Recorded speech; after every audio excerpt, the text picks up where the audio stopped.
Topic natin, anemia. So, mababang CBC o anemia, dahilan ng maraming sakit, baka hindi mo pa alam. Kaya, tayo ay magpa-CBC kasi dahil sa CBC, malalaman natin ang ating mga sakit. So, magbibigay ho ako ng mga practical na tips. Ano ang sintomas ng anemia? Pagod, nanghihina, maputla, may palpitasyon, yung mabilis tsaka irregular yung tibok ng puso.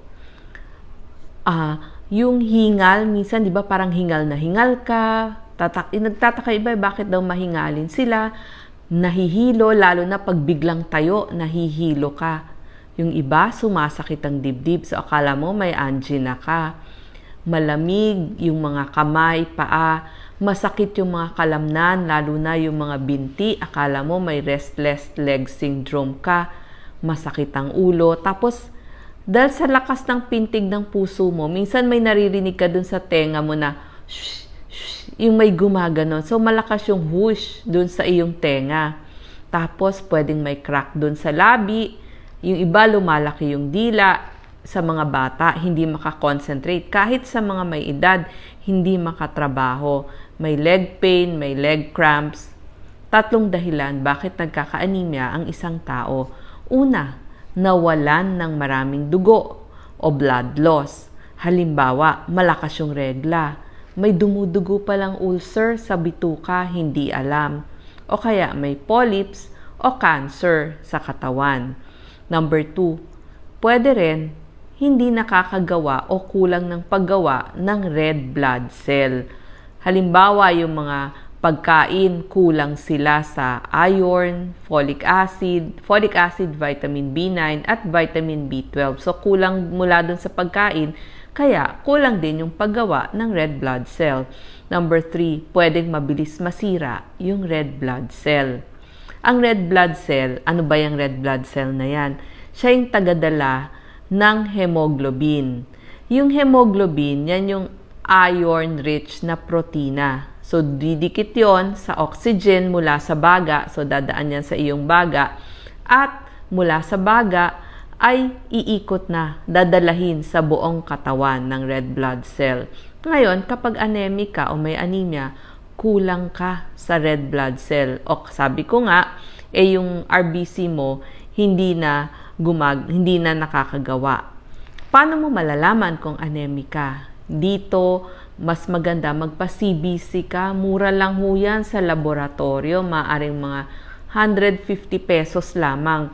Sa kalalakihan, gusto mo hindi bababa sa 13.5 grams per deciliter. At sa kababaihan naman, hindi bababa sa 12 grams per deciliter. Pag sa bata, depende sa edad ng bata. So, iba-iba yung normal values. Alam nyo ba, mula dun sa inyong CBC, marami pala kayong matutuklasan na sakit ninyo or mula dun sa mga nararamdaman ninyo. Halimbawa, yung mga autoimmune na sakit o sakit sa kidney. Kasi anemic sila.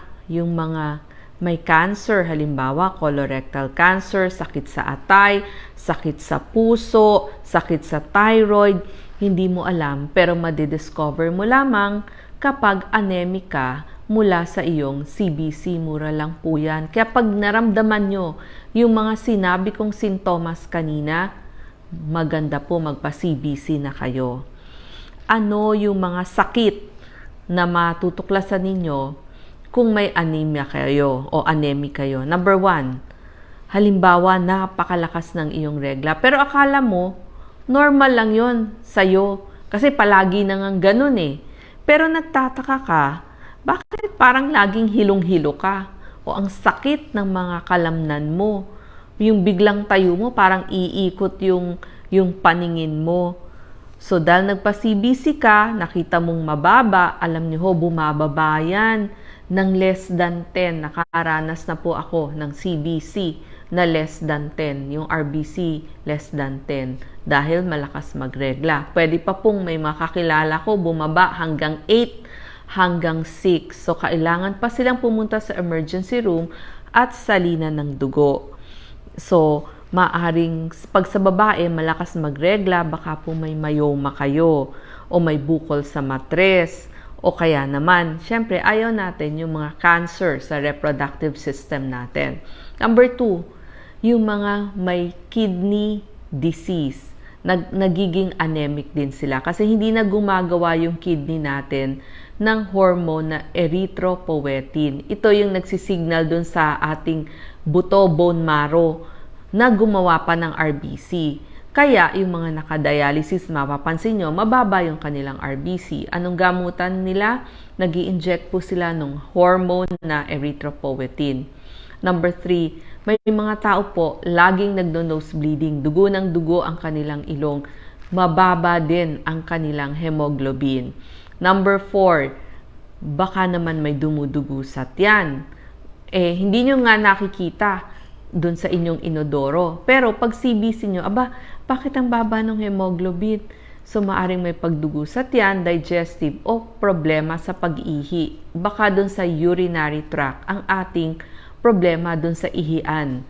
Number 5, baka may ulcer sa sikmura o kaya sa bituka. Kailangan mo ng endoscopy o kaya naman colonoscopy o fecal occult blood test kasi ayaw po natin ng mga colorectal cancer. Yung mga nasugatan din na operahan, anyway, nasa ospital naman sila, so madidetect kung bumababa yung hemoglobin, yung kanilang CBC. Number 8, yung po mga tao na may heart failure ay maaaring magkaroon ng iron deficiency anemia. Kasi pag po may pamamaga sa katawan, yung liver natin mas gagawa ng hormone na hepcidin.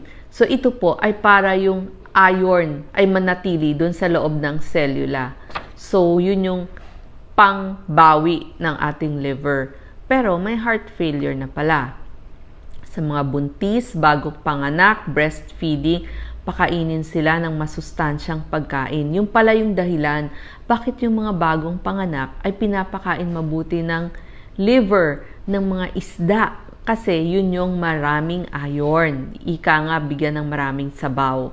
Number 10, kailangan mong pumunta sa hematologist kapag natuklasan doon sa iyong CBC ay meron kang pernicious anemia o kulang sa vitamin B12, may aplastic anemia, yung bone marrow mo hindi na gumagawa ng blood cell, so sila na po ang magpapaliwanag. Yan po ang doktor para sa dugo, ang tawag sa kanila, hematologist. Sa ating mga senior citizen, dahil kulang na sa kinakain nila, hindi nila napapansin, mababa pala sa iron kasi wala na nga silang ganang kumain. Yung iba pa nagkakaroon ng sakit sa puso o maaari silang magkaroon ng sakit sa puso o kaya yung mga may depression. So, nagdi-develop sila ng sakit sa puso at makakaramdam sila ng angina. Yung iba nga pwedeng ma-heart attack o may tinatawag na arrhythmia, yung papalya, yung pagtibok ng puso dahil kulang sa hemoglobin. May mga chronic na sakit na nagkokos o malalaman lamang dahil sa mababang CBC o anemia, katulad ng mga autoimmune na mga sakit.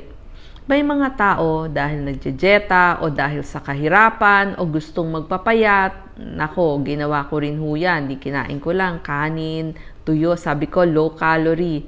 Yung pala, yung kulang sa nutrisyon, lalo na yung ating mga sanggol, infants, tsaka yung mga lumalaking bata.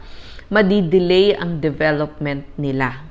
So, dapat po pakainin ng mayaman sa iron, vitamin B9 at vitamin B12. Yung mga folic, ano po, kasama yan. At napansin nila, yung mga may sakit sa atay, 75% nagkakaroon ng anemia. Kasi, side effect po ng pagkakasakit sa atay ay nagkakaroon sila ng pagdurugo sa bituka o tinatawag na GI bleeding. So, nagiging anemic din sila, nagkakaroon ng hemorrhage. So, ano ang mga tips natin? Kumain po tayo ng mga pagkain mayaman sa iron, sa folic acid at B12. Pag sinabi nating iron, ito po yung mga baka o laman. Berdeng gulay, napakarami pong iron. Pag sinabi naman natin na vitamin B12, ito po din yung mga karne o laman. Pag folic acid o yung B9, ito po pinanggagalingan nito yung mga citrus fruits, yung mga dalandan, suha, berdeng dahon ng gulay, marami din. Tapos yung mga legumes, yung mga buto-buto, katulad ng mga munggo. Maganda din po yan. Number 2, i-check nyo yung buong katawan nyo. Kayo na po ang magawa ng physical exam sa inyong sarili. Tignan nyo po dito sa ilalim ng talukap ng inyong mata. Pag mukhang maputla, baka anemic. Tignan nyo po ang inyong palad. Pag putlang-putla na yan at hindi na pink, pwede rin mababa kayo sa inyong CBC. Tapos pakinggan nyo o hawakan nyo yung pulsuhan ninyo. Regular ba yung pagpitik? Baka naman patalon-talon na ho yan. Tapos, yung mga doktor maaaring marinig kung merong murmur. So, may hingal ba kayo? Kapain nyo yung tiyan nyo, nasa kanan ho. Baka lumalaki yung inyong atay. Tapos, tignan nyo rin po yung mga buto-buto ninyo. Masakit ba? Yung lakad ba ninyo diretso? Baka naman hilong-hilo na pala kayo, hindi na kayo makalakad ng diretso dahil sobrang baba na ng inyong hemoglobin. Pag biglang tayo, hilo ba kayo? Muscle nyo masakit? Ang mga doktor na pwede nyong puntahan kapag nagpa-CBC kayo, kasi pwede naman ho kayong pumunta sa laboratory, pwedeng hematologist. Pag sa tingin nyo, problema nyo sa tiyan, halimbawa sa bituka, sa liver, gastroenterologist.